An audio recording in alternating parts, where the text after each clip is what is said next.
Hi, my name's Paul, and this is Charlie. and Charlie is my youngest little boy, and he's 2.5. And I absolutely love being a dad. It's one of the hardest things I think you can ever do. It's certainly one of the hardest things I've ever done. It makes you realise how selfish you really are, having a little person who's totally dependent on you. And yet it's the most fun, joyful, laughter-filled thing. And Charlie is a right character. He makes me laugh a lot. And I just love living my life with him.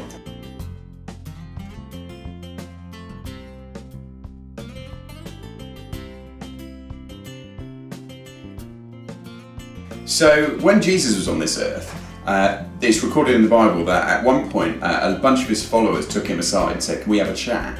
And they basically asked him, how do we pray? Like, how do we talk to God? What are we supposed to say? How do we approach him?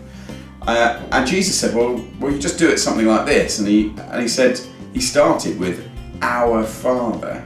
So basically what Jesus is saying is the best way for us to understand how we can relate to God, the best way of understanding kind of who God is like, is he's like a father. He's like a dad, a perfect dad.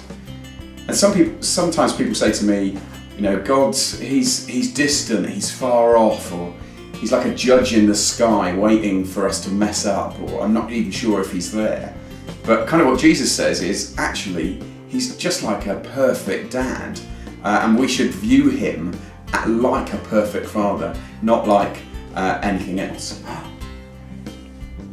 Is it getting better?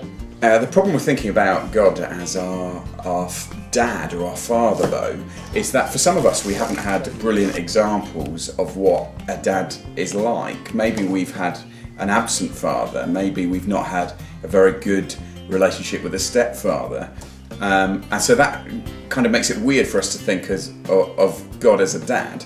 And the thing is, God is a perfect dad, and like for me, I want to be the best dad that I can possibly be, but I know that I mess up all the time. I'm not always the best dad that I could be. I know sometimes I've had a busy day at work and I get a bit snappy with the kids. Other times I'm just busy, I've got loads of emails to do, the phone's constantly ringing, and I know that I'm being distracted and I'm not listening to my kids.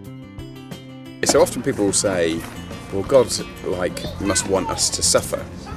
But then if we think of God like a father, I never want Charlie to suffer ever.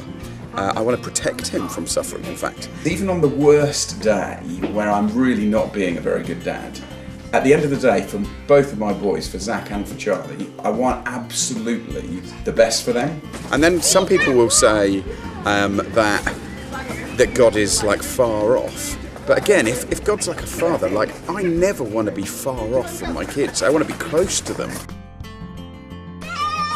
So the difficult thing with believing in God is that we can't obviously see him. But as I've become a dad and experienced some of the feelings that I feel towards my kids, it's made me realise how God sees me. And so if God is like a father, then he wants to be close and he wants to know us and he wants to know what's going on. Like with my kids, I want to know what they're thinking and feeling, and maybe God's just the same.